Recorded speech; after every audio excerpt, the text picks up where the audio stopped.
Bueno, pues primero de todo quiero agradecer al comité de entrenadores de la federación pues la invitación que me han hecho para hablaros sobre, bueno, en este caso, sobre un tema. No voy a poner la cabeza eh, llena de datos y de situaciones, porque eso no tiene mucho sentido.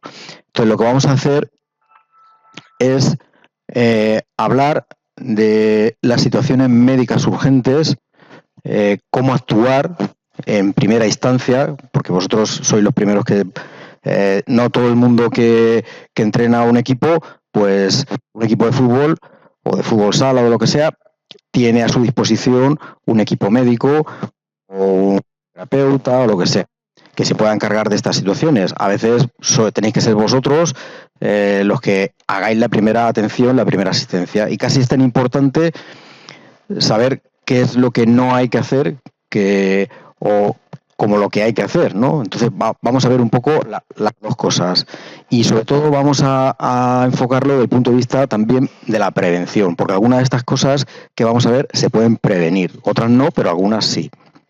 Entonces, al hablar de situaciones médicas urgentes, no vamos a hablar de lesiones traumáticas, no vamos a hablar de fracturas, no vamos a hablar de luxaciones, no vamos a hablar de rotura del cruzado anterior, no vamos a hablar de nada de eso. Esas son situaciones traumáticas. Vamos a hablar de situaciones médicas. ¿Y qué situaciones médicas? Bueno, seguimos. Disculpar fallo tecnológico. Bueno, entonces decía que no vamos a hablar de lesiones traumáticas, sino que vamos a hablar de esto que veis aquí, de los traumatismos craneoencefálicos, que es la lesión médica más frecuente. Insisto, si dejamos aparte de las lesiones traumáticas, la lesión médica o el accidente médico más frecuente en los terrenos de juego. Hablaremos muy poquito de los traumatismos torácicos y abdominales, sobre todo de lo que no hay que hacer, y lo que más tiempo nos va a llevar es el tema más grave, ¿no? La parada cardiorrespiratoria, cómo actuar ante una parada cardiorrespiratoria y sobre todo cómo tratar de prevenir que se llegue a esa situación. En cualquier momento, pues si alguien tiene alguna duda, pues podéis levantar el brazo y hablamos. Y si no, pues al final habrá un pequeño diálogo. Bueno, primero vamos a hablar de los traumatismos craneoencefálicos. Cuando yo me sentaba en los banquillos, bueno, me sigo sentando todavía, lo que pasa con las selecciones de la federación, pero cuando yo me sentaba todas las semanas en los banquillos, había dos cosas que me preocupaban. Una de ellas eran los traumatismos craneoencefálicos. Lo demás, que se rompa un hueso, que se salga un hombro, que se rompa el cruzado anterior, bueno, eso no me preocupaba mucho. Son situaciones que pueden ser más o menos graves, pero no son situaciones de urgencia vital. Pero los traumatismos craneoencefálicos sí que me preocupaban mucho. ¿Por qué? Porque es un grave problema de salud para el deportista que lo sufre y también para su entorno, como ahora después veréis. Porque tiene una alta incidencia en los deportes de contacto. Cuando hablo de deporte de contacto no solamente me refiero al fútbol, pero sabéis que el rugby, el fútbol americano, el hockey sobre hielo, etcétera. Pero en el fútbol, especialmente, la incidencia de los traumatismos craneoencefálicos está aumentando de forma considerable. Y además, muchas veces no sabemos bien qué incidencia tiene, porque o no se le da importancia o no se reporta como tal el traumatismo craneoencefálico para que no haya, porque ahora después veréis que uno de los problemas que tienen los traumatismos craneoencefálicos es que después del traumatismo tiene que haber un periodo de descanso antes de volver otra vez a volver a entrenar y sobre todo a volver a competir. Entonces muchas veces no se reporta ese traumatismo pues para no tener que estar ese tiempo, digamos, parado, entre comillas. También la importancia que tiene es que puede haber repercusiones y secuelas graves, como ahora veremos alguna de ellas, y sobre todo porque el manejo inicial en los traumatismos craneoencefálicos es muy importante. Y por eso creo que es interesante que sepáis cómo actuar, porque en un entrenamiento alguien puede tener un traumatismo craneoencefálico y no tengo ahí ni al fisio ni al médico, si es que hubiera médico en el club, entonces, ¿qué hago? Entonces, bueno, pues esto es lo que vamos a hacer, a dar algunas pequeñas normas sobre eso. Fijaros, estas son algunas de las secuelas que pueden haber en traumatismos craneoencefálicos. Estas son secuelas sacadas del fútbol. Esto es un hematoma extradural. El cerebro tiene una membrana que lo recubre, que se llama la dura madre. Bueno, pues aquí como consecuencia de un traumatismo se ha creado un hematoma extradural. Estos son los menos problemáticos. Esto es un hematoma subdural por debajo de la dura madre, y aquí fijaros cómo este hematoma lo que hace es que va comprimiendo parte de la masa encefálica. Esto que veis aquí debería estar en la línea media, cómo se va comprimiendo, y eso puede dar lugar a importantes déficits neurológicos, incluso a una parada cardiorrespiratoria. Y esto es un hematoma intraparenquimatoso dentro del parénquima cerebral. Entonces, ¿qué es un traumatismo craneoencefálico? Pues es un traumatismo por impacto, ya sea directo o indirecto, sobre la cabeza del jugador. Y dentro de los traumatismos craneoencefálicos, el más frecuente de todos es lo que se conoce como la conmoción cerebral, que es en el 70-90% de los craneoencefálicos es una conmoción cerebral, que es una lesión traumática leve, es la más leve de todas, y afortunadamente, pero que puede producir un deterioro transitorio de la función cerebral y que puede incluir la pérdida de conciencia. Se estima que entre el 8 y el 20% de las conmociones cerebrales incluyen la pérdida de conciencia, aunque sea momentáneamente, por un periodo de tiempo pequeño. Esto de la pérdida de conciencia es lo que nos va a nosotros a decir cómo actuar. ¿De acuerdo? Es la pieza fundamental de cómo actuar en el caso de los traumatismos craneoencefálicos, si ha habido o no pérdida de conciencia. La evolución es favorable en la mayoría de los casos. Entre 24 y 72 horas suele desaparecer la sintomatología de la conmoción cerebral, pero el problema es que se ha visto que después de una conmoción cerebral hay que guardar un periodo de reposo, sobre todo de no recibir otro traumatismo craneoencefálico, hasta tal punto que se establece que un jugador, para volver otra vez a jugar al fútbol, no digo para hacer trabajo físico, pero para volver a jugar otra vez al fútbol, debe pasar al menos 12 días. Y si ese jugador es juvenil o de categorías más inferiores, nos iríamos a los 28 días. Eso es el protocolo que hay hoy en día. ¿Qué características tiene la conmoción cerebral? Bueno, pues es más frecuente en la competición que en los entrenamientos, pues porque en la competición siempre se juega con más intensidad. Afecta más a jóvenes que a personas adultas, pues porque los jóvenes tienen más inexperiencia. Muchas veces pues se presentan situaciones que un jugador ya con más años de experiencia pues a lo mejor no sabría resolver de otra forma. Tiene una mayor incidencia en hombres que en mujeres, sin embargo, se ha visto que hay más riesgo en las mujeres que en los hombres, cuando hay un traumatismo craneoencefálico. Es mucho más frecuente de lo que señalan las estadísticas, por lo que os he dicho antes, porque inicialmente si no ha habido pérdida de conciencia, puede no dársele ninguna importancia, aunque luego pueda haber problemas, y también por lo que hemos dicho, que muchas veces no se reporta, no se va al médico o a donde sea, pues porque hay un protocolo que te dice que si eso es así, si ha habido un traumatismo craneoencefálico, aunque sea solo con una conmoción cerebral, hay que poner en funcionamiento ese protocolo que os he dicho de al menos 12 días, entre días, sin volver otra vez a entrenar o a jugar al fútbol. Eso en el caso de los adultos, y en el caso de los jóvenes todavía nos iríamos a más días. Y también se ha visto que los deportistas que sufren una conmoción cerebral tienen más riesgo de recurrencia de volver a tenerla. Y tener una segunda conmoción cerebral nos iríamos a un protocolo de mucho más días de descanso. Entonces, ¿cómo actuar ante un traumatismo craneoencefálico? Bueno, ya os he dicho que lo clave es si ha habido o no pérdida de conciencia. Porque si ha habido pérdida de conciencia, tenemos que aplicar un protocolo que yo le he numerado como protocolo 2, que ahora veremos, y si no hay pérdida de conciencia, hablaríamos del protocolo 1, que ahora veremos también. Traumatismo craneoencefálico sin pérdida de conciencia, ¿vale?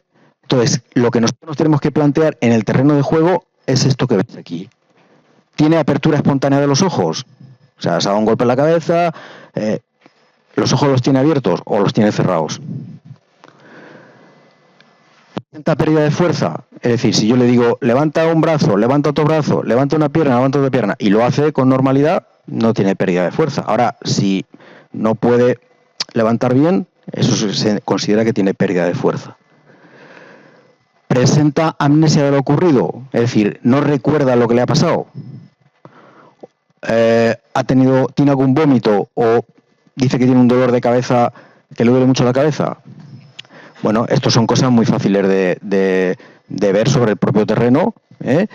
Y si tiene apertura espontánea de los ojos, si no tiene pérdida de fuerza y no ha presentado, o sea, amnesia de lo que le ha pasado, o tiene vómitos, o no ha tenido vómitos, ni tampoco le duele la cabeza, pues ese jugador puede volver al terreno de juego sin ningún problema. ¿De acuerdo? Ahora bien, si alguna de estas cosas no tiene una apertura espontánea de los ojos, no mueve bien alguno de los brazos, no levanta alguno de los brazos o de las piernas, o no recuerda bien qué es lo que le ha pasado, o ha tenido algún vómito posterior al traumatismo o un dolor de cabeza importante, en ese caso se recomienda no seguir la práctica deportiva. ¿Y qué ocurre si el jugador ha tenido pérdida de conciencia, aunque sea de poquitos segundos? Bueno, entonces tendríamos que aplicar el protocolo 2. Y lo primero que hay que hacer en el protocolo 2, por supuesto, es retirarlo del terreno de juego. No puede seguir jugando. Con una pérdida de conciencia, ningún jugador, aunque sea momentánea, debe de seguir jugando. Eso lo tenéis que tener bien claro. Entonces, si ha habido pérdida de conciencia, usaríamos el protocolo 2 y lo primero es pedir ayuda, porque este protocolo conlleva colocar un collarín. Y no se puede colocar un collarín si no es con ayuda. Entonces, lo primero de todo es pedir ayuda. El segundo paso es ver si respira o no respira. Si el paciente respira, que es lo habitual, afortunadamente, pues entonces tenemos que con una de las personas se tiene que encargar de tener la cabeza en posición neutra hasta que se le ponga el collarín, y después colocar un collarín cervical. Por lo tanto, una de las cosas que habría que intentar tener en todos los botiquines a pie de campo sería un collarín. Ahora después hablaremos un poco sobre el collarín. Yo esto casi nunca lo veo en los terrenos de juego, pero habría que intentar tenerlo, y si no a pie de campo, por lo menos en el vestuario, para ir a por él. Si el paciente no respira, entonces ya la cosa cambia. Eso sí que ya puede ser una situación más urgente y habría que abrir la vía aérea traccionando, como veis aquí, manteniendo la cabeza en posición neutra, traccionando de la mandíbula para que la lengua se caería hacia atrás. Si se pierde el tono muscular y el paciente está inconsciente y no respira, entonces hay que abrir la vía aérea y para eso habría que traccionar hacia arriba de la mandíbula y bueno, luego colocar una cánula de Guedel, pero eso ya nos interesa menos. Y por supuesto trasladarlo al hospital, nada del vestuario, vale, si no respira es evidente, ¿no? pero si respira, como es en la mayoría de las veces, pero ha tenido una pérdida de conciencia, hay que trasladarlo al hospital para que le hagan un TAC, sí o sí. Y hay que trasladarlo en las mejores condiciones posibles. Puede que el jugador no haya tenido pérdida de conciencia y haya seguido o se haya retirado o haya seguido jugando, pero si después de esa situación presenta alguna de estas cosas que vamos a ver aquí, que se llaman indicadores de alerta, pues eso nos puede poner en la pista de que ese golpe inicialmente puede tener alguna consecuencia. ¿Cuáles son los indicadores de alerta?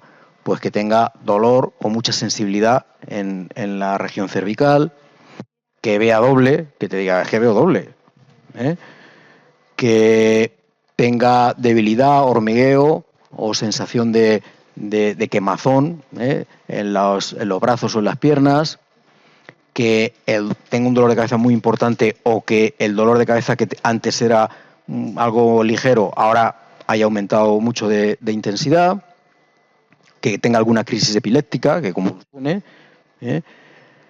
que después de haberse retirado tenga una pérdida de conciencia en el vestuario o luego en el viaje de vuelta o lo que sea, que tenga vómitos, aunque no los haya tenido inicialmente, pero que luego tenga algún vómito o que tenga un comportamiento agitado, ¿no? Que el jugador lo ves que está inquieto, que está agitado, que no está tranquilo. Bueno, esos son indicadores de alerta y en esos casos también habría que llevarlo al hospital. Otros indicadores de alerta, pues por ejemplo, que después del golpe quede inmóvil sobre el terreno de juego, aunque no haya tenido pérdida de conciencia, pero que quede inmóvil sobre el terreno de juego, que tenga falta de coordinación o de equilibrio, o que al caminar tenga dificultad, que esté desorientado, confuso o que no responda bien a preguntas muy sencillitas. Por ejemplo, ¿en dónde estamos?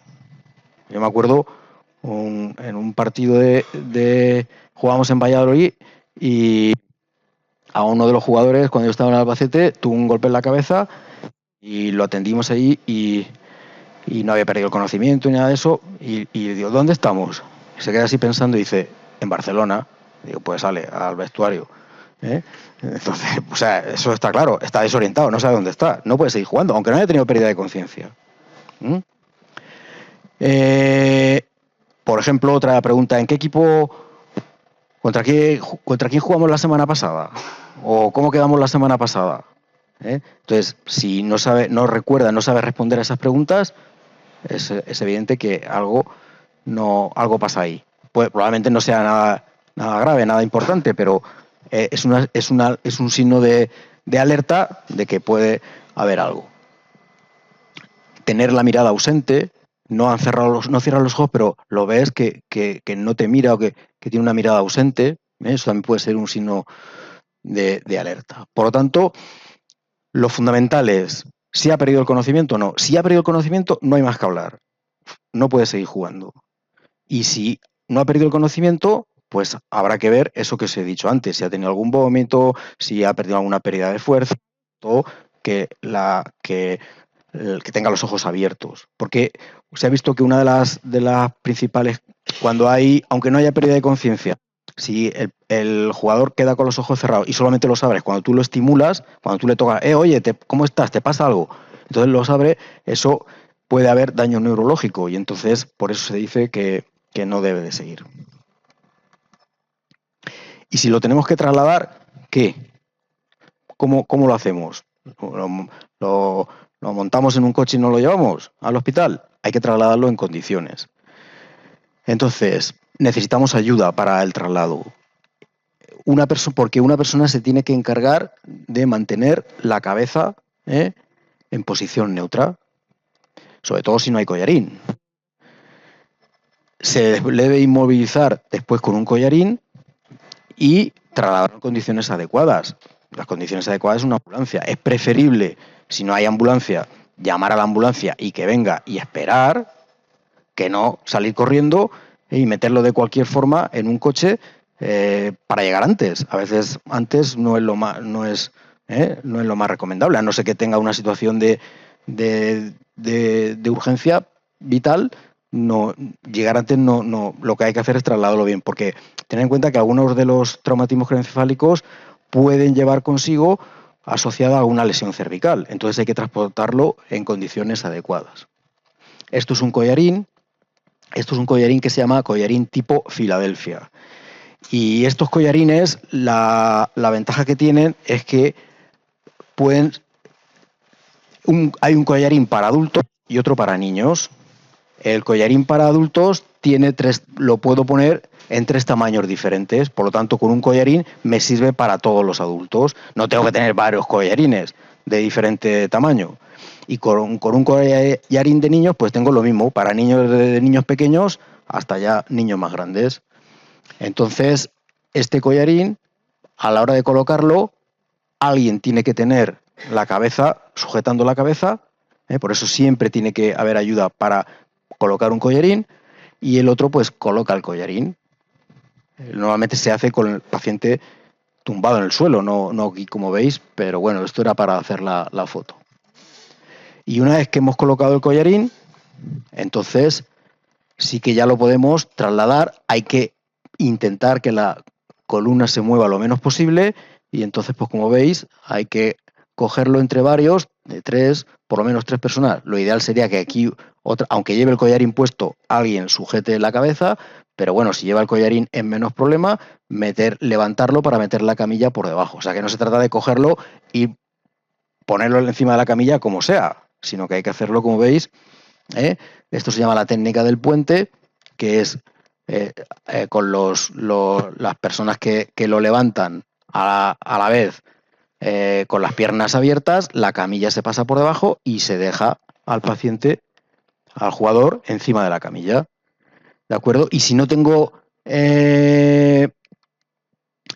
collarín, alguien se tiene que ocupar inexcusablemente de sujetar la cabeza. ¿De acuerdo? Y fijaros, esto salió en un periódico en Albacete. Esto es toda una lección de qué es lo que no hay que hacer. Una jugadora en primera división de fútbol femenino sufre un pelotazo en la cabeza, que lo deja sobre el césped sin poder moverse. O sea, no se mueve durante unos segundos. Eso es un signo de alarma. Por tanto, ya eso es suficiente para que no siga jugando. Pero ¿qué ocurre? Que la atiende el delegado del club y un miembro del cuerpo técnico del equipo contrario, porque ahí no había ningún sanitario. Que al no haber asistencia médica, ni una camilla tuvo que ser retirada del terreno de juego en brazos. Justo lo que hemos dicho que no se debe hacer nunca. Hay que retirar a un jugador en camilla. Y si no hay camilla, ese sistema que os he dicho, llevarlo a la banda y esperar a que llegue una camilla, a una ambulancia con una camilla. Ya fuera del campo, su padre y el delegado del equipo tuvieron que sacarla en brazos. Bueno, el collarín se lo pusieron porque el equipo contrario se llevaba collarín, para ser trasladada en coche particular al hospital y ayudada por sus familiares. O sea, es todo un recital de qué es lo que no hay que hacer. Bueno, entonces aquí luego el periodista por su cuenta pues dice que, en fin, que en un partido de primera y un club como el Albacete, pues esto es inexplicable. Entonces, bueno, esto salió hace unos años en la prensa, no he descubierto nada y simplemente lo he traído aquí. ¿Cómo podemos prevenir los traumatismos craneoencefálicos? Algunos no se pueden prevenir, evidentemente, pero hay veces que podemos hacer cosas para prevenirlos. Pues uso de protecciones. Evidentemente en el fútbol no se puede jugar con casco, como en el fútbol americano, pero sí que se puede proteger los elementos estáticos alrededor del campo. Que si un pilar de estos donde sale un foco de luz, que si... Bueno, pues eso hay que recubrirlo, porque no es lo mismo golpearse la cabeza contra algo que esté almohadillado que contra una torre de estar o contra una pared o contra...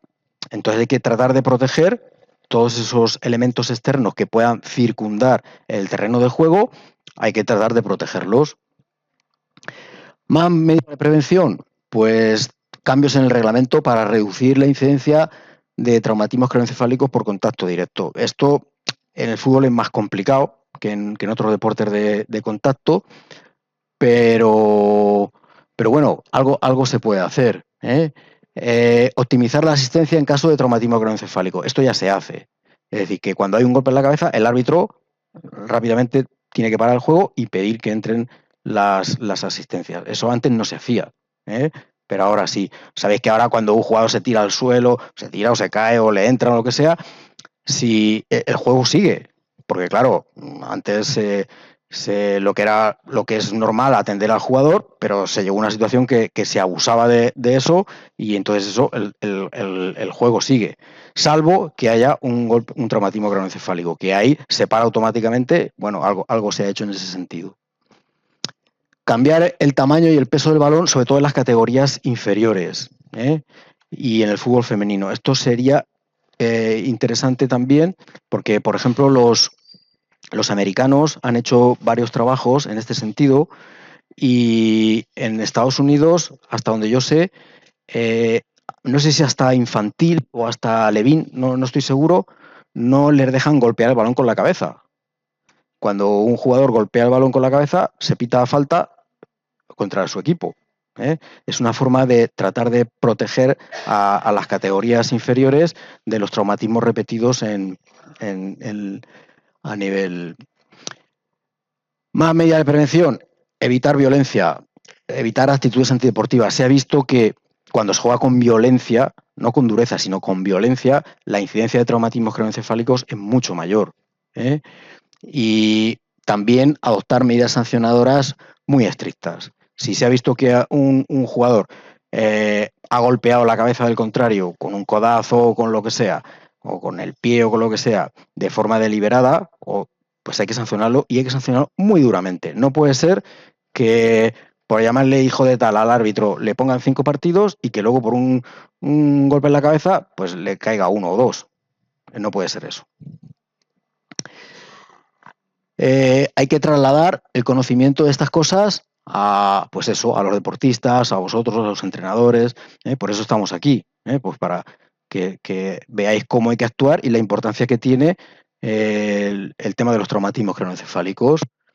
Y luego, pues hay que tratar de educar a los jugadores en valores éticos y de respeto. El respeto en el fútbol no es saludar al contrario al principio y al final del partido, que parece que eso es el único respeto que interesa, o llevar aquí el respeto. Eso, el respeto es algo más. Y en esas actitudes de posible violencia hay que respetar al contrario. Y bueno, también hoy en día se está haciendo entrenamiento visual y somatosensorial con ejercicios virtuales para mejorar el control cervical, para coordinar y mejorar el equilibrio postural, etcétera, que se ha visto que ese tipo de trabajo pues disminuye la incidencia de traumatismos craneoencefálicos. Entonces, lo mismo que se hacen ejercicios para prevenir lesiones musculares, pues hoy en día en algunos sitios ya se están introduciendo ejercicios pues para mejorar el control cervical, la coordinación y el equilibrio, que se ha visto que reduce la incidencia de este tipo de lesiones. Vale. Una vez que hemos hablado de los traumatismos craneoencefálicos, vamos a hablar muy poquito de los traumatismos torácicos y abdominales. Bueno, esta imagen yo creo que todos la conocéis, ¿no? El Mundial de fútbol de España contra Holanda, ¿no? Bueno, pues cuando alguien recibe un traumatismo fuerte en el tórax, eso es un traumatismo torácico, lo que nos tiene que interesar a nosotros es si hay signos o síntomas de alarma. ¿Y cuáles son esos signos o síntomas de alarma? Pues que tenga un dolor muy intenso en el tórax, que aumente con la tos o con los movimientos. En esos casos debe dejar de jugar, de seguir jugando, porque puede que tenga alguna fractura costal, algún neumotórax. Entonces, en esos casos, tal. o que tenga sensación de falta de aire, o lo que se llama la respiración paradójica. Fijaros, si como consecuencia de un traumatismo torácico hay una parte de la parrilla costal que se rompe, cuando se expulsa el aire del tórax, nuestra caja torácica se cierra. Sin embargo, cuando hay un bolé costal, es decir, hay un trozo de costillas que están rotos y están rotas, entonces eso sobresale. Y al revés, cuando se inspira, el bolé costal, ese trozo roto de costillas, se mete hacia adentro. No es una situación muy habitual en el fútbol, esto es más en deportes de alta cinética, como puede ser el ciclismo, el motociclismo, etcétera, pero alguna que otra vez sí que se ha podido ver. Pero vamos, lo que es importante es esto. ¿Qué es lo que hay que hacer ante un traumatismo torácico, que el paciente tenga dificultad respiratoria o un dolor muy intenso? Trasladarlo, pero sentado, nunca tumbado, porque si tiene dificultad respiratoria y lo tumbas, va a tener más dificultad respiratoria todavía. Entonces, a un traumatismo torácico se le debe transportar sentado. Y si tuviera esta situación de bolé torácico, habría que presionar sobre esa zona que está inestable. Y esto es lo que no he encontrado, no sé, en el fútbol ahora se ve menos, pero todavía se sigue viendo que cuando a alguien le dan un balonazo o un golpe en el tórax y se cae al suelo, lo que sea, enseguida llega un compañero y se mete debajo y le hace no sé qué con los brazos. Eso nunca se debe hacer. Nunca. Si tiene una fractura costal, si tiene un neumotórax, si tiene un bolé torácico, y si no te digo nada, si tiene una lesión en la columna, lo dejamos.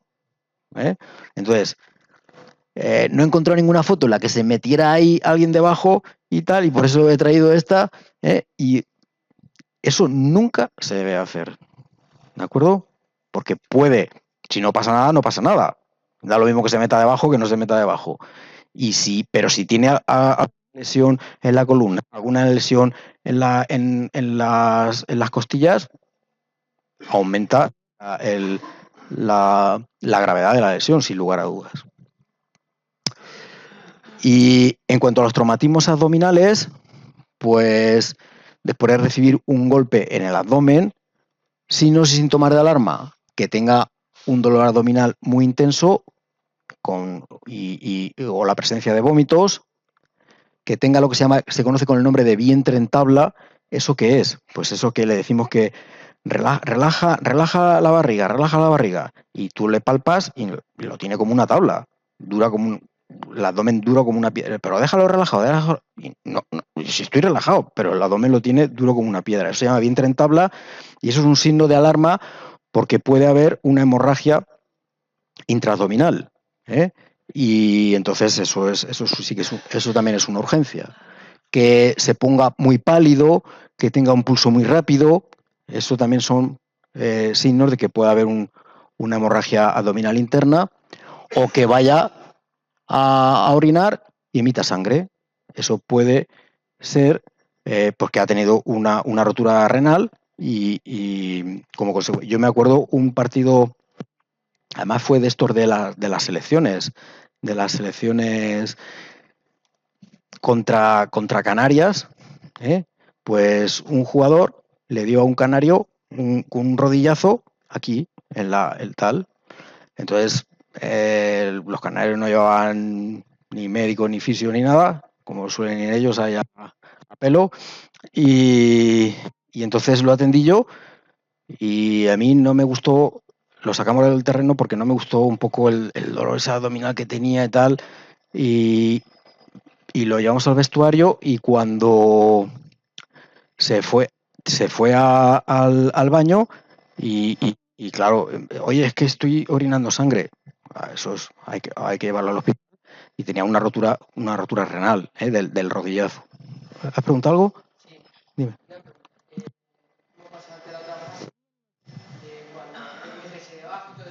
Pero cómo actuar cuando una persona le dan un golpe y se queda sin aire en el suelo. ¿Cómo actuar? ¿Cómo actuar? Pues nada, intentar no echarse todo el mundo ahí encima, sino, ¿de acuerdo? Bueno, eso es como consecuencia del traumatismo. Si el paciente está respirando, está consciente y está respirando, hay que dejarlo, que poco a poco se... Vamos a ver, si no respira, eso es una urgencia. Y eso hay que abrir la vía aérea. Ahora después cuando hablemos.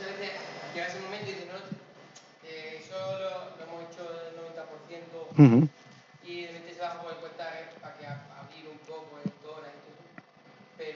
Con los brazos, si quieres, puedes hacer este movimiento. Nada, dejarlo tranquilo, no movilizarlo, o como mucho, con los brazos intentar, al abrir los brazos y cerrar, el tórax se puede abrir un poquito, pero, insisto, es como consecuencia de... Si está respirando, lo que pasa es que tiene dificultad respiratoria, pero está respirando, no hay que hacer mucho más. Otra cosa es que deje de respirar. Si deja de respirar, entonces estamos en otra situación diferente. ¿Vale? Muy bien, entonces en los casos de traumatismos abdominales, observación para signos de alarma, y una cosa muy importante, no administrar nada por boca. ¿Eh?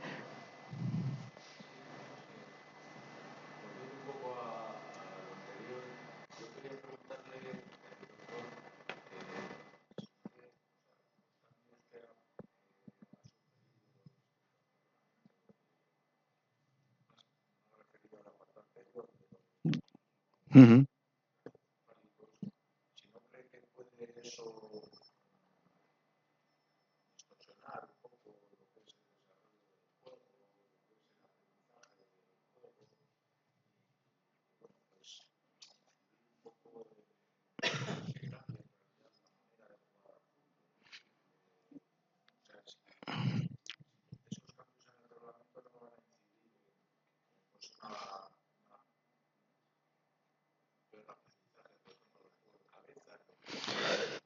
A ver, en los niños, aquí en Europa no, pero ya te digo, en Estados Unidos ya han introducido...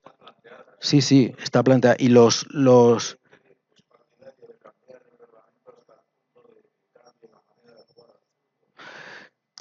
Mira, sí que se ha demostrado, yo no sé hasta qué punto eso sí que se ha demostrado, pues claro, estamos hablando de las situaciones agudas, pero luego hay situaciones crónicas. Se ha visto que hay una mucha mayor incidencia en jugadores que han tenido, por los golpeos repetidos de balón, no de traumatismos craneoencefálicos, sino de los golpeos repetidos de balón. Hay varios estudios que ponen de manifiesto que la incidencia, por ejemplo, de procesos neurológicos degenerativos a lo largo del tiempo es mayor en ese tipo de jugadores que han golpeado mucho con, por ejemplo, defensas centrales o delanteros centros, etcétera.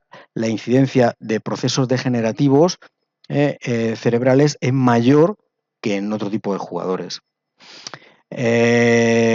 Entonces, claro, no es lo mismo empezar, además cuando se tiene 8 o 10 años, nuestro sistema cerebral todavía, o sea, no, está en formación. Entonces, en esas épocas parece ser que no es muy recomendable que tengan traumatismos, aunque sean pequeños, como por los golpeos repetidos de cabeza, que tengan traumatismos de forma repetida. ¿Hasta qué punto? Además hay diferentes trabajos sobre eso, ¿eh? O sea, que no es que alguien vaya y diga, no, parece que... No, hay bastantes evidencias científicas de que... Entonces, parece que se va por ese camino. Ahora, ¿hasta qué punto eso va a afectar? Yo creo que en las categorías inferiores y en las categorías ya a partir de juveniles o esto, yo creo que no va a afectar.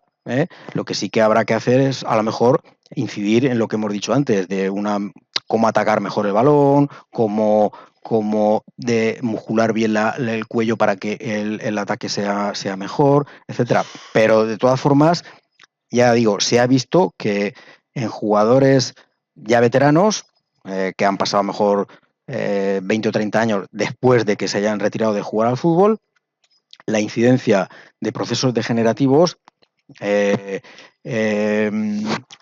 mayor en los jugadores que han tenido muchos impactos repetidos con el balón que en jugadores que han tenido menos impactos repetidos. Y eso quiere decir algo. Es lo que te puedo decir. ¿Hasta qué punto se puede cambiar la regla del juego? O no la regla del juego, sino el juego en sí. No creo que de momento se vaya a actuar sobre eso. Sí, a lo mejor en las categorías inferiores, pero no a nivel ya mayor. Es lo que yo pienso.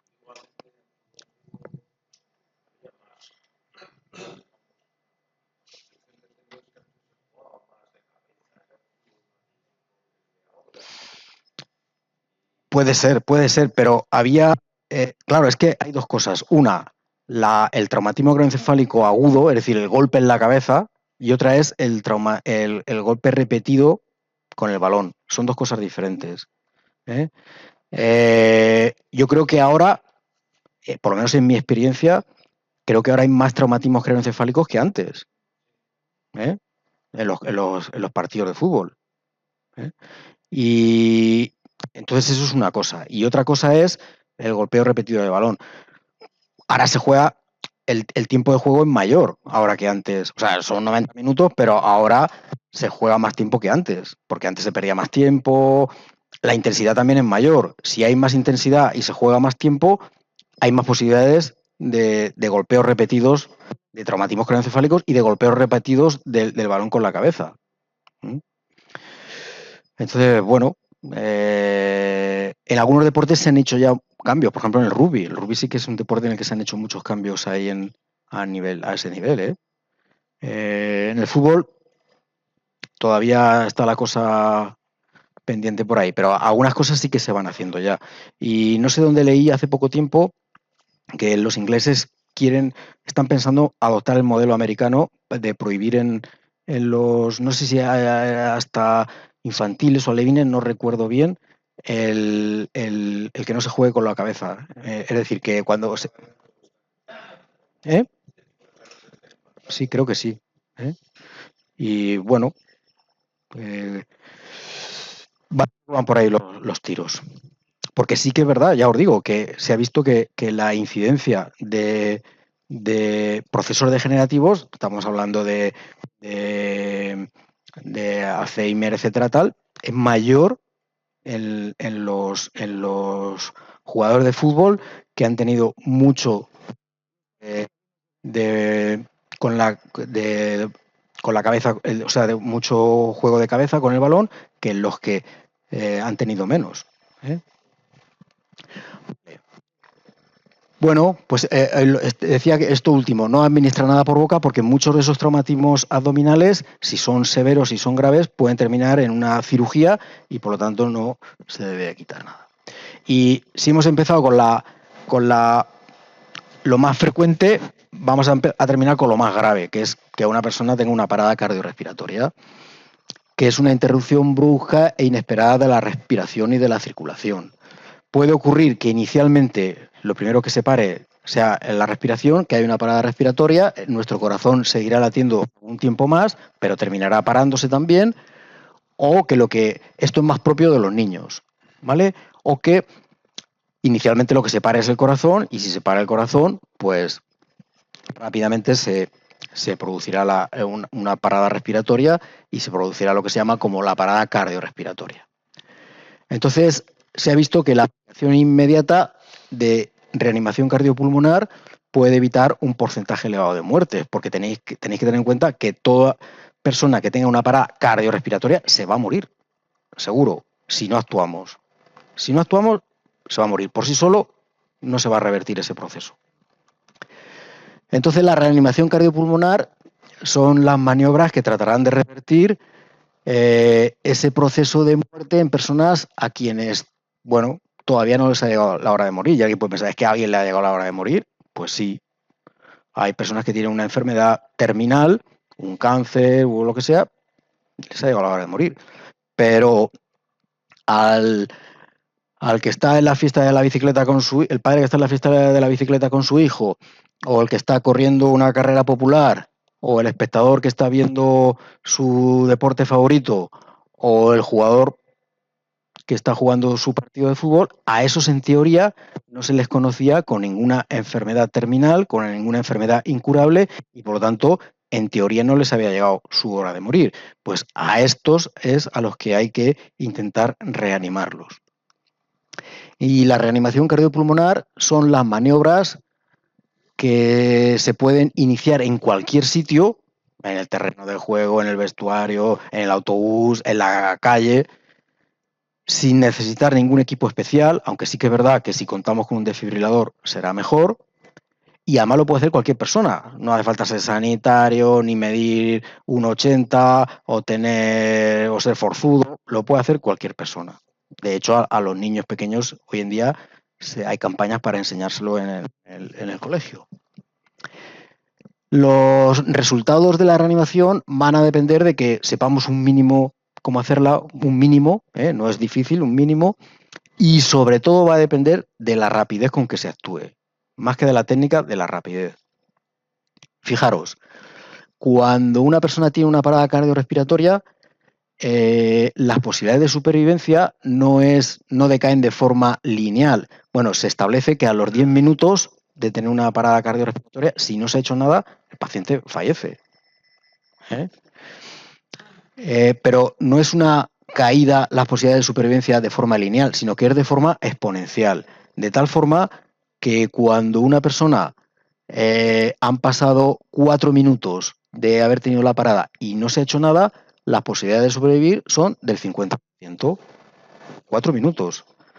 Pero 2 minutos más, 6 minutos, las posibilidades de sobrevivir ya son del 15%. 2 minutos más. Ha pasado del 50 al 15%. Y si llegamos a los 10 minutos, pues las posibilidades de sobrevivir son prácticamente cero. Y en el caso de que superviviera, habría que ver cómo queda, qué déficits neurológicos tiene. Por lo tanto, es muy importante actuar rápido. Y claro, ¿quién puede actuar rápido? Pues el que está allí. Si llegamos al 112, el 112 llegará, pero a lo mejor tenemos 10 minutos para actuar. Entonces, vamos a hablar de la reanimación, no de esta, sino de esta otra reanimación, que ahí es diferente, y que tiene como objetivo evitar la muerte biológica de la persona que tiene la parada. Entonces, para eso vamos a usar lo que se llama la cadena de la supervivencia. ¿Qué es esto? Esto de la cadena es un proceder enlabonado o encadenado que hay que empezar por el primer eslabón, no puede empezar por el último. ¿Y cuál es el primer eslabón? Pues detectar que esa persona está en parada y pedir ayuda. ¿A quién hay que pedir la ayuda? Inicialmente a alguien que tengamos cerca, que pase por ahí. Si estamos en el terreno de juego, pues siempre hay alguien, un jugador o lo quien sea. Y una vez que hemos detectado que está en parada, pues llamar al 112. El segundo eslabón es iniciar las maniobras de reanimación cardiopulmonar lo antes posible. Ahora después veremos cómo se hace eso. El tercer eslabón es, si se dispone de un desfibrilador, usarlo. No hay que tenerle miedo al desfibrilador, al contrario, porque el desfibrilador nos va a decir, desde el momento que lo enchufamos, nos va a decir qué es lo que nosotros tenemos que hacer. Y ya no tengo que pensar qué es lo que tengo que hacer, solamente tengo que obedecer, escuchar lo que me dice. Y en las situaciones de urgencia os aseguro que lo que más cuesta es pensar. Por eso, cuando alguien llega a un hospital con una parada cardiorrespiratoria, uno de los que atienden la parada no hace nada. Se queda así de brazos cruzados, pues es el que piensa y ordena a los demás. Cógele una vía, ponle adrenalina, intúbalo. Es el que uno solo se dedica a pensar, porque es lo que más cuesta en estas situaciones de urgencia, pensar. Entonces, si yo tengo algo o alguien, en este caso un desfibrilador, que me dice qué es lo que yo tengo que hacer, pues ya no tengo que pensar. Y por último, pues llegar a los servicios sanitarios para estabilizarlo. Pero claro, para llegar a este último eslabón, tengo que haberlo avisado. No, el 112 no llega si no le aviso. Entonces, ¿qué es lo que yo me puedo encontrar? Fijaros, alguien se cae jugando un partido, un entrenamiento, lo que sea, pues lo primero que tengo que hacer es ver si está consciente o no. Entonces hay que acercarse y, ¿te encuentras bien? ¿Te pasa algo? Hay que tocarlo, hay que intentar. Si el paciente responde, es que está consciente. Y si está consciente, pues lo que hay que hacer, bueno, habrá que llamar a su familia o evaluarlo, controlarlo, lo que sea, pero ya no es una urgencia vital. Si el paciente está inconsciente, todavía no sabemos que está en parada, solamente sabemos que está inconsciente, lo que tenemos que hacer es pedir ayuda a alguien cercano. No estoy hablando del 112 todavía, estoy pedir ayuda a alguien cercano. Si estamos en la calle, pues alguien que pase por la calle. Si estamos en la carretera, pues alguien que parar un coche y que me ayude. O si estoy en un terreno de juego, pues hombre, en un terreno de juego lo habitual es tener a alguien más allí. El siguiente paso es colocar a la persona que está inconsciente en la posición adecuada. ¿Y cuál es la posición adecuada? Decúbito supino. Eso significa boca arriba. Boca arriba. Boca arriba sobre una superficie dura. ¿Cuál es la mejor superficie dura que hay? El suelo. O sea, que no hay que llevárselo a ningún lado. No, vamos a llevarlo a la camilla o vamos al vestuario, no sé qué. No, el suelo. Y nosotros nos debemos de poner al lado del accidentado. Ni en la cabeza ni en los pies. Al lado. Da lo mismo en un lado que en otro, pero al lado. El siguiente paso es abrir la vía aérea. ¿Por qué? Porque fijaros, cuando la lengua es un músculo que algunos ejercitan mucho, eso es verdad, ¿no? Pero cuando una persona pierde el conocimiento, si yo perdiera el conocimiento, ¿qué me pasaría ahora mismo? Perdería el tono muscular y me caería al suelo. Pues cuando una persona queda inconsciente, la lengua pierde el tono, que es un músculo, pierde ese tono muscular y se cae hacia atrás. Y al caerse hacia atrás, impide el paso del aire. Por lo tanto, lo primero que hay que hacer es abrir la vía aérea. ¿Y cómo se abre la vía aérea? Pues con esta maniobra que se llama frente-mentón. Yo coloco una de las manos en la frente y la otra en el mentón y lo que hago es una hiperextensión del cuello y se abre automáticamente. Entonces, eso que se decía de que un jugador se tragó la lengua y tal, hombre, la lengua no se la traga nadie a no ser que se la corten y se la trague. Eso se refiere a que eso se ha caído la lengua hacia atrás, impide el paso y entonces hay que hacer esa maniobra.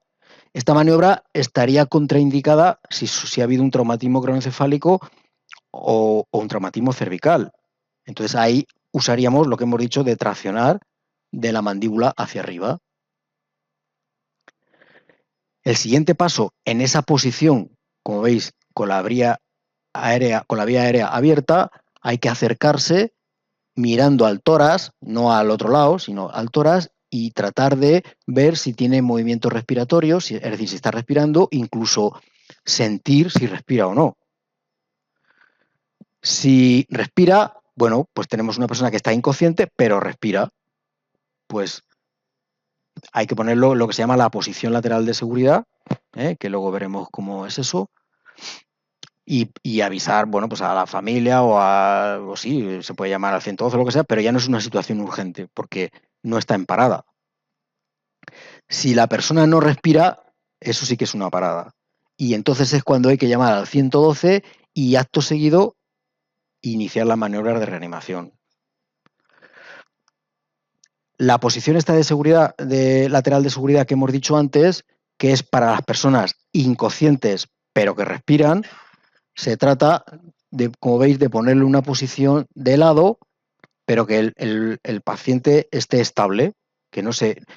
¿Por qué se le pone de lado? Pues porque muchas veces estos pacientes tienen vómitos, y si no lo pone de lado, se puede ahogar en su propio vómito. Entonces hay que ponerlo en posición lateral de seguridad. Si estoy yo solo, primero tengo que llamar al 112 y luego actuar. Si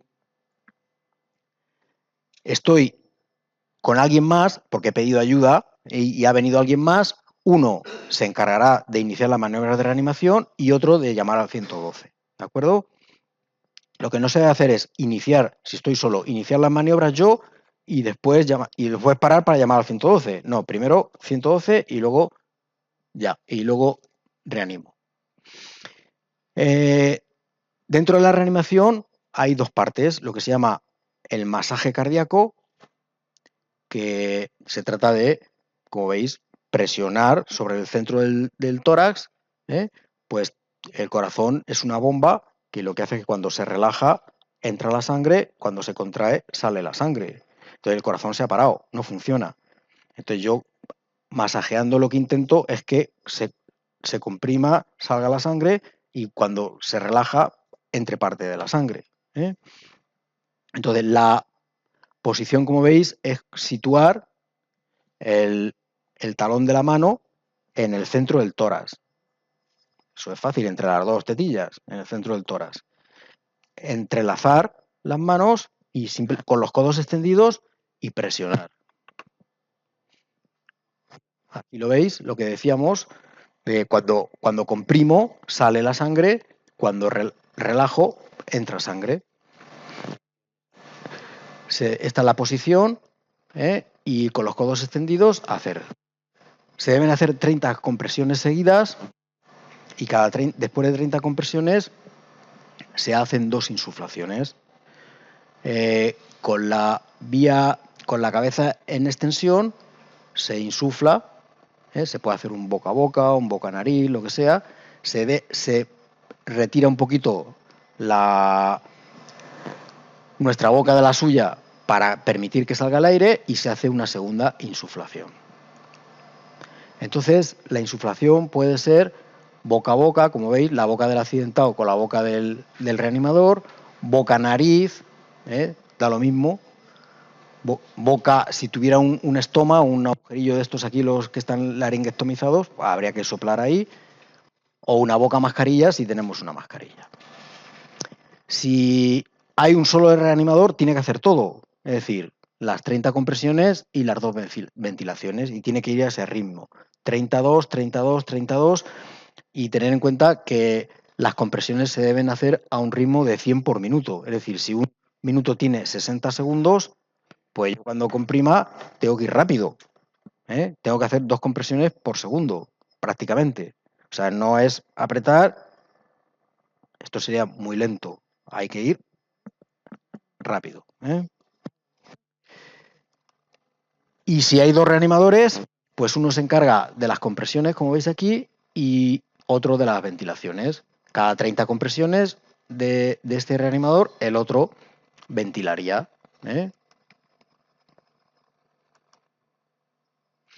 Muy bien. Ahora bien, ¿qué es lo verdaderamente importante? ¿Las compresiones o las ventilaciones? Las compresiones. Es lo verdaderamente importante. Entonces, si no sé ventilar, si no quiero ventilar porque me da asco, si no sé si el tío tiene el SIDA o el COVID y no quiero ventilar, comprime. Os voy a poner un vídeo que en Inglaterra se dieron cuenta de que las paradas cardiorrespiratorias, la mayoría eran presenciadas por alguien. Y en la mayoría de los casos, en el 70% de los casos, nadie hacía nada. Lo veían y nadie hacía nada. Y parece ser que el motivo fundamental era lo de las ventilaciones, que la gente no quería ventilar. Entonces, vais a ver un anuncio que se hizo que se puso en la BBC, que ya sabéis que es la televisión pública británica, de un exjugador de fútbol, Vinnie Jones, que tenía fama de muy duro y que luego se metió a actor, y entonces hizo este anuncio en el que el mensaje es: comprime, no ventiles, comprime, solamente comprime.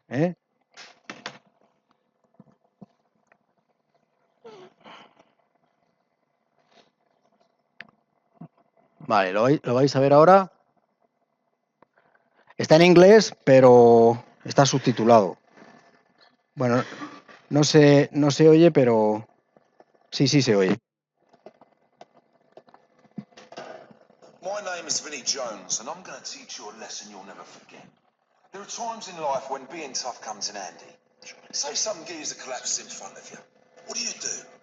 We need a volunteer that ain't breathing. Está el máximo. Here's one I made earlier.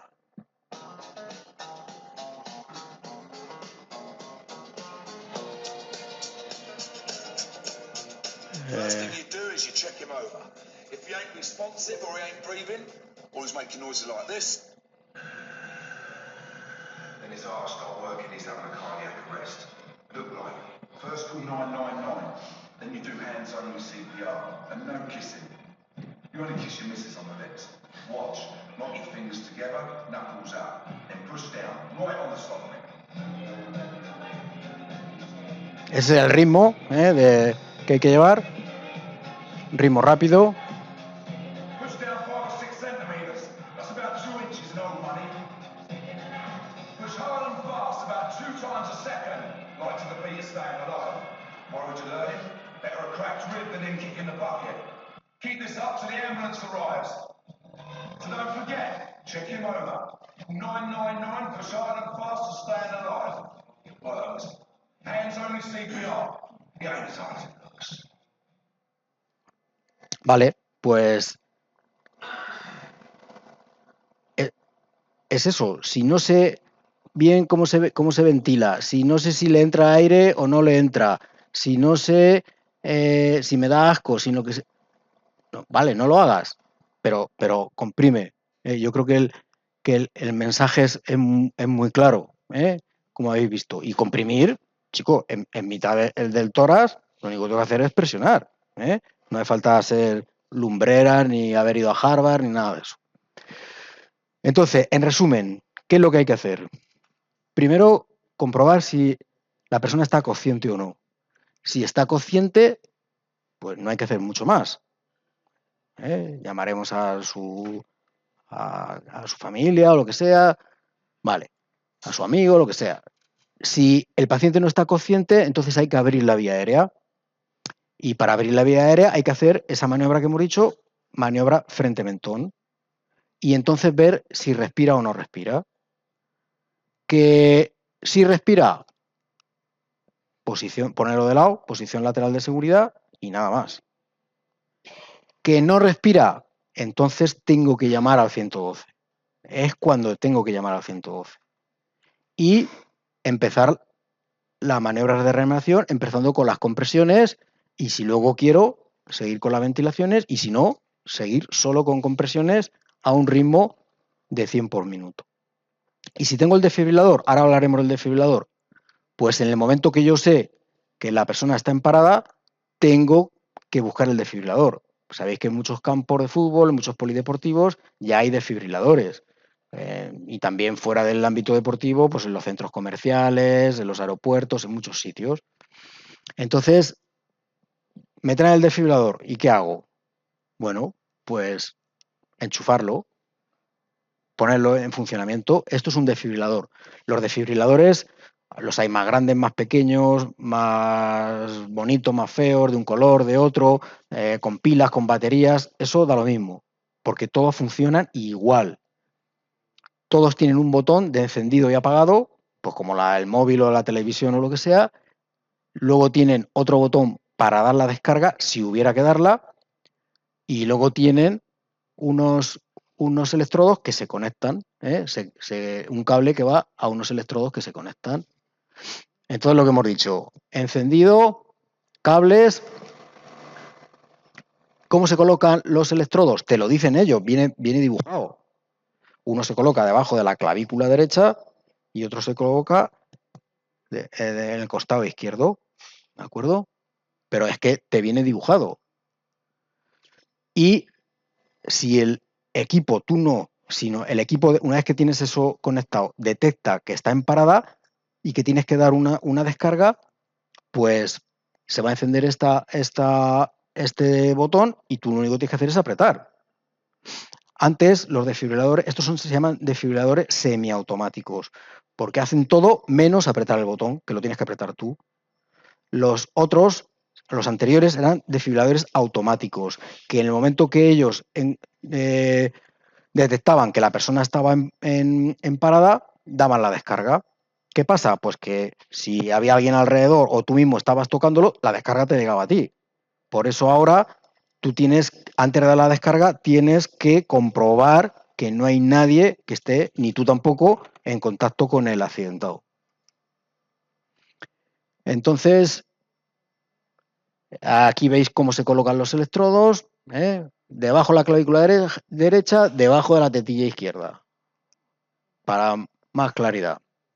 Eso sí, tiene que estar, no se puede colocar encima de la ropa, hay que colocarlo directamente sobre el tórax. Antes se decía que había que rasurar, que no sé qué, eso no, porque ahora los electrodos llevan un pegamento muy potente, no, aunque tenga muchos pelos, es igual, se coloca ahí. Entonces, una vez que has colocado los parches, además el equipo te va diciendo todo. Primero que coloques los... Me iba a traer pero al final no me lo he traído, un desfibrilador de estos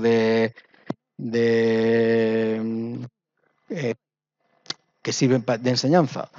Entonces, el desfibrilador una vez que lo conectas, te dice ya todo lo que tú tienes que hacer. Y lo primero que te dice es que conectes los electrodos. Si no los has conectado bien, te va a decir que no los has conectado bien y que los coloques bien. Después de eso te va a decir al paciente que va a analizar el ritmo. Y si está indicado dar una desfibrilación, te va a decir que la des. Y si no, te va a decir que sigas haciendo reanimación. Y a los 2 minutos te va a decir que pare, en los 2 minutos los cronometra él, te va a decir que pare, que va a volver otra vez a analizar el ritmo y si está indicado dar la desfibrilación o no. Ten en cuenta que la desfibrilación, el choque, solamente está indicado si el paciente está en fibrilación ventricular. Pero la fibrilación ventricular es el 90%, más del 90% de las paradas cardíacas. Por lo tanto, casi siempre te va a haber que darle alguna desfibrilación. Bueno, todo esto ya lo hemos ido diciendo. Entonces, fijaros, ¿qué es lo que hay que hacer? Primero, comprobar si el paciente está en parada o no. Si está en parada, iniciar las maniobras de reanimación, que es el soporte vital básico, 30 compresiones, 2 ventilaciones, o si no quiero ventilar, solo comprimir. Vale. En cuanto llega el desfibrilador, conectarlo y seguir lo que él nos dice. Y nos va a decir que va a analizar el ritmo. Pues en ese momento no tenemos que tocar al accidentado. ¿Que está indicado dar el choque? Se encenderá el botón naranja y nosotros aplicaremos. Y después, salvo que veamos que el paciente empieza a moverse, pues seguiremos con la reanimación. Ahora después veremos un vídeo final de todo esto. Y si no está indicado dar el choque, nos dirá que sigamos haciendo compresiones durante 2 minutos y a los 2 minutos nos dirá que paremos, que va a volver otra vez a evaluar y así sucesivamente. ¿Y cómo se puede prevenir los casos de muerte súbita o de parada cardíaca? Y con esto ya vamos a terminar. Pues fijaros, esto es un artículo que salió publicado en 2011, es un artículo francés que valora 800 casos de muerte súbita haciendo deporte que habían tenido en Francia, no sé si era en 10 años. Entonces, fijaros, de esos 800 casos, solo 15 fueron deportistas de competición. La mayoría fueron deportistas aficionados, populares. El 95% fueron hombres, con una edad media de 46 años. O sea que es más propio de gente madura que de gente joven. Y más propio de los hombres que de las mujeres. Sin historia previa de cardiopatía, es decir, ninguno se le conocía que fuera cardiópata. El 90% de las paradas fueron presenciadas por alguien y solo se hizo algo en el 30% de los casos. Eso es dramático. Cuando lo único que hay que hacer es comprimir.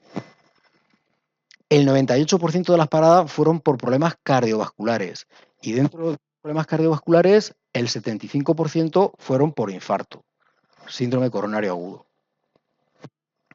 Los deportes que en Francia arrojaron muertes súbitas en la práctica deportiva fueron el ciclismo, la carrera y el fútbol en tercera posición. Entonces, este trabajo concluye que, dado que las condiciones pueden ser predecibles, es decir, tratar de identificar esas causas cardiovasculares y entrenar a la gente que está alrededor en cómo hacer una reanimación cardiopulmonar, pues puede hacer que muchas de esas muertes súbitas se recuperen. Y dentro de esas las causas de muerte súbita, hemos dicho que la mayoría son causas cardiovasculares. El 98% les salía a los... Las causas no cardiovasculares son estas que veis aquí. Hipertermia, es decir, fiebre, hacer ejercicio en fiebre, en condiciones de deshidratación, algunas crisis asmáticas en la práctica deportiva, tener una hemorragia gastrointestinal durante la práctica deportiva, causas desconocidas, aquí podrían entrar algunos temas de dopaje, etcétera, pero la suma de todo eso es el 2%. Por lo tanto, la mayoría son causas cardiovasculares. Dentro de las causas cardiovasculares, se ha visto que en los menores de 35 años, la mayoría son por miocardiopatía hipertrófica, que es esto que veis aquí. Las paredes del corazón aumentan tanto de tamaño que no deja prácticamente espacio para que pase la sangre. Eso es una miocardiopatía hipertrófica. O la miocardiopatía ritmogénica, que esto fue la causa de muerte de Puerta, de Antonio Puerta, que es el jugador de Sevilla. Que aquí lo que ocurre es que las células musculares del miocardio, de las paredes del corazón, se sustituyen por células grasas y eso llega un momento que deja de contraerse y se produce una fibrilación ventricular y la parada cardíaca. Sin embargo, en los mayores de 35 años, la mayoría de las causas de muerte súbita no es por eso que acabamos de ver, sino por tener una isquemia coronaria.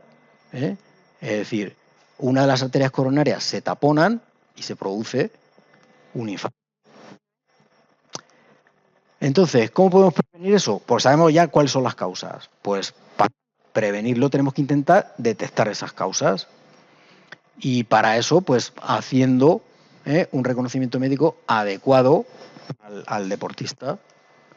Entonces, se ha establecido que en menores de 35 años, estas son la mayoría de las causas de muerte súbita y la mayoría de esto se puede detectar, salvo las coronarias anómalas, se puede detectar haciendo un electrocardiograma de reposo. Por eso, en los reconocimientos médicos de la Federación se incluye un electrocardiograma de reposo, porque la mayoría de estas cosas se pueden detectar con un electro. En los mayores de 35 años, como hemos dicho, que el problema es la isquemia coronaria no se puede poner de manifiesto en un electrocardiograma de reposo, sino que hay que hacer una prueba de esfuerzo. Por eso a los mayores de 35 años les hacemos una prueba de esfuerzo. Fijaros, esto es un jugador de fútbol profesional y esto es un Wolf Parkinson White, que es esto que veis aquí. Bueno, pues esto se detectó con un electrocardiograma, simplemente haciendo un electrocardiograma. Esto es una miocardiopatía hipertrófica de otro jugador de fútbol profesional. Se hace un electrocardiograma y se puede detectar. ¿Se puede detectar todo? No, pero un porcentaje muy alto sí. Pues es una forma de prevenir.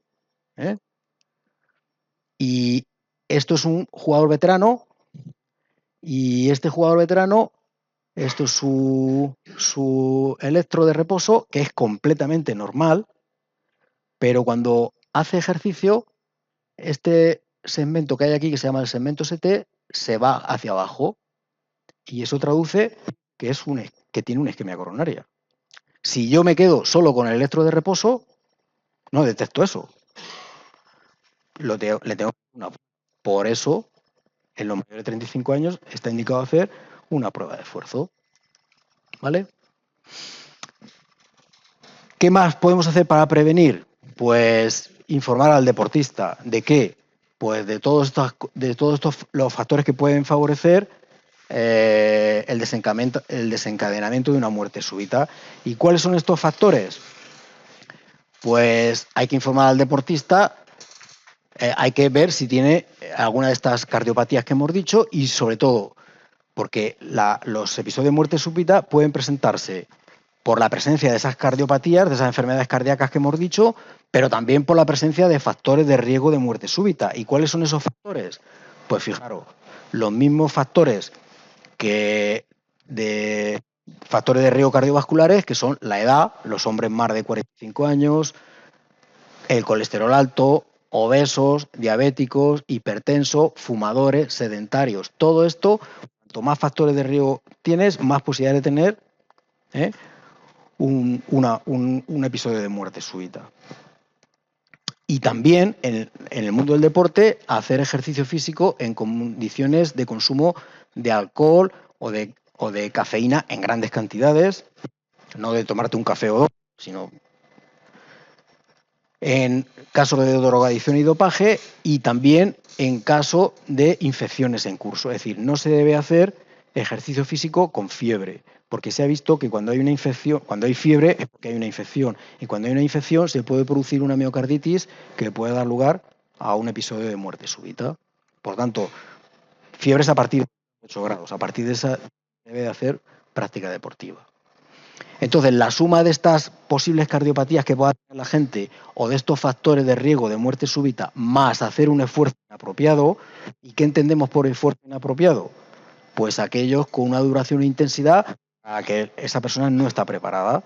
Si yo me quiero correr una maratón ahora y no estoy preparado para eso, pues eso para mí es un esfuerzo inapropiado. Comienzo de tensión brusca, es decir, sin calentamiento, una mínima de condiciones. Hacer ejercicio con mucho frío, mucho frío aquí ya no es problema, antes sí, pero ahora ya no. Pero con mucho calor no te quiero decir nada. Ahora tenemos calor para dar, tomar y regalar. Y cuidado a la hora que se entrenan los veranos o por ejemplo, yo he visto al entrenador, no estamos entrenando bien, no hay bebida de agua, pero hombre, pero eso es una barbaridad, ¿eh? En condiciones de deshidratación, bueno, altitud para nosotros no es ningún problema. Eso toda esta mezcla, cuando se mete en una coctelera, pues puede dar lugar a eso, a la presencia de una fibrilación ventricular o de una asistolia, al final es lo mismo, un paro cardíaco, y por eso hay que saber actuar y también saber cómo prevenir. ¿Para prevenir? Pues los estudios genéticos. Eso solamente se debe hacer en gente joven, cuando tengan antecedentes familiares de muerte súbita cardíaca o hayan tenido un episodio de síncope haciendo ejercicio. Síncope significa pérdida de conciencia haciendo ejercicio, ¿eh?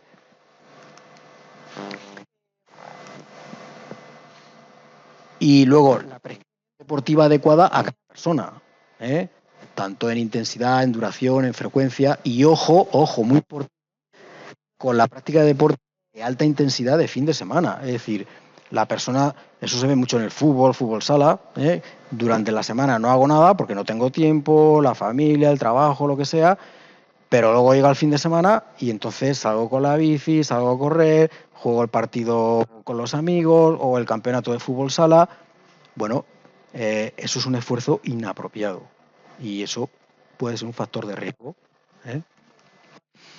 Hay que concienciar a todo el mundo del deporte, pues eso, de la necesidad de hacer unos reconocimientos médicos adecuados.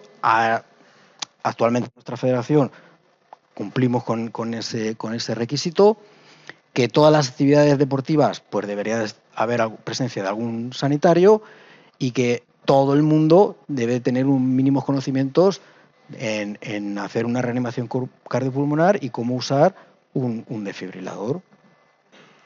Por eso nosotros establecimos un plan de prevención de la muerte súbita en el fútbol hace años, que luego desgraciadamente se paró por el tema de la pandemia y que, bueno, pues todos los equipos de la federación, desde tercera división hasta segunda autonómica ya no llegamos porque ahí fue donde nos pilló la pandemia, pues recibían un curso y recibían un desfibrilador, las dos cosas.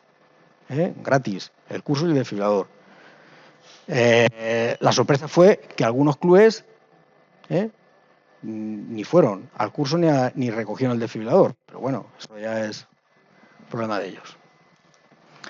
Y recordar que El fútbol es la cosa más importante, pero de las cosas menos importantes, ¿eh? O sea que la pelota... A mí me da a veces la sensación que lo único que importa en el fútbol es que la pelotita entre. Y, hombre, la pelotita tiene que entrar, claro. Pero eso no es lo más importante. Lo más importante, sobre todo en categorías inferiores y tal, pues es formar al jugador, formar al deportista, que velar un poco por su salud, prevenir todo este tipo de cosas que estamos viendo. Vale, y ahora sí os doy las gracias por vuestra atención y si queréis vamos a intentar ver el último vídeo, este que hemos dicho y con eso ya terminamos.